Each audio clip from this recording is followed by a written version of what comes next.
When Jesus called Peter at the beginning of the Gospel of Matthew chapter 4, do you remember what he said to him? He said two words. The call was two words: follow me. Do you know how Peter was last commissioned by Jesus after the cross on the shore of the Sea of Galilee? Let me read that to you. It's one of the most beautiful passages in Matthew 21. Starting in verse 18, Jesus said, "Most assuredly I say to you, when you're younger, you girded yourself and walked where you wish, but when you're old, you will stretch out your hands, another will gird you and carry you where you do not wish." This he spoke, signifying by what death Peter would glorify God. And then, after he spoke this, he said to him, "Follow me." Isn't it interesting that Peter was called with two words, "Follow me," and Peter was commissioned for the rest of his ministry for the Lord with the same two words, "Follow me." But did you notice in between those two what Jesus said? This, that you would stretch out your hands and you would not wish for what they're going to do. What was he talking about? Signifying, verse 19, what death he would glorify God. What death did Peter die to glorify God? Do you remember that? Well, that's why we're here. Do you see the obelisk behind me? Kind of like the dark pointed spire. That's an Egyptian obelisk that Augustus brought here. It was in the middle of what you see in front of you, and that is the Circus of Nero. What's a circus? It's a chariot race. That obelisk was the center of a large chariot race course. It was taken over and enlarged by Nero, and it was here where that obelisk is marking where Peter was crucified. Only he said, "I don't want to be crucified like Christ," and he asked them to turn his cross upside down. Now that's just church history. That's just understanding kind of what has been propagated through the centuries and enlarged, and that's the backdrop for St. Peter's. But what we really are thinking about today is, what does it mean to follow Christ? I looked up follow in the dictionary. Here's just what the normal dictionary, the Webster's dictionary says. When you follow someone, you come after them, you come behind them, you strive, aim at, go in the same direction, parallel, you trace the direction, you act according to, you conform, or you treat as your teacher and guide.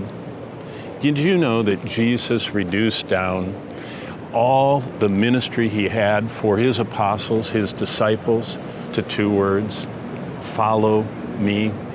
And it means to set the direction of your life toward Christ, to have him as your guide, to have him as your teacher, to have him as the one that you stay behind and you have him out front. Did you know when you're following Christ, there's enough strength to do what he asks you to do? He asked Peter to die a death that would glorify God. He asked that to us too. How did Peter have the strength? Right there at that in center of the arena of Nero. How did Peter have strength to die for the Lord, a grisly crucifixion death? Because he was following Christ through his life. You die a martyr's death if you live a disciple's life. And it's one step at a time. Do you remember what it says in the Gospel by Mark? Jesus said, "Take up your cross, follow me." Peter literally took up his cross and was following Christ.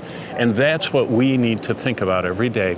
That's what we're here studying in the life and letters of Paul as we go through, especially the book of Romans. In Romans chapter 12, when the Apostle Paul said we're supposed to be living sacrifices, a living sacrifice means we die daily. And that's what Paul said, "I die daily." And that's what Peter did.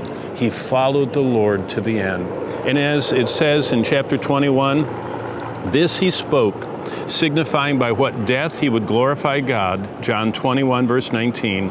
And when he had spoken this, he said to him, "Follow me." Jesus reduces down everything that's important in our lives to two words. The question is today, are we following Christ? It's an even bigger question. Are you following Christ? How do you know if you're following Christ? Is he in front? Are you behind him? Is he your teacher? Is he your guide? Is he the one that is the direction and aim of your life? That's what Peter did to the end, faithful. And that's what Christ asked from us. John Barnett right here in the St. Peter's Plaza with that obelisk in the center of Nero's Circus, reminding us that in the time of the New Testament, that giant church wasn't there, but the place of sacrifice of Peter's life was. Thanks for joining me. I hope you'll enjoy our Life and Letters of Paul study course, especially as we go through Romans and Galatians right here in Rome.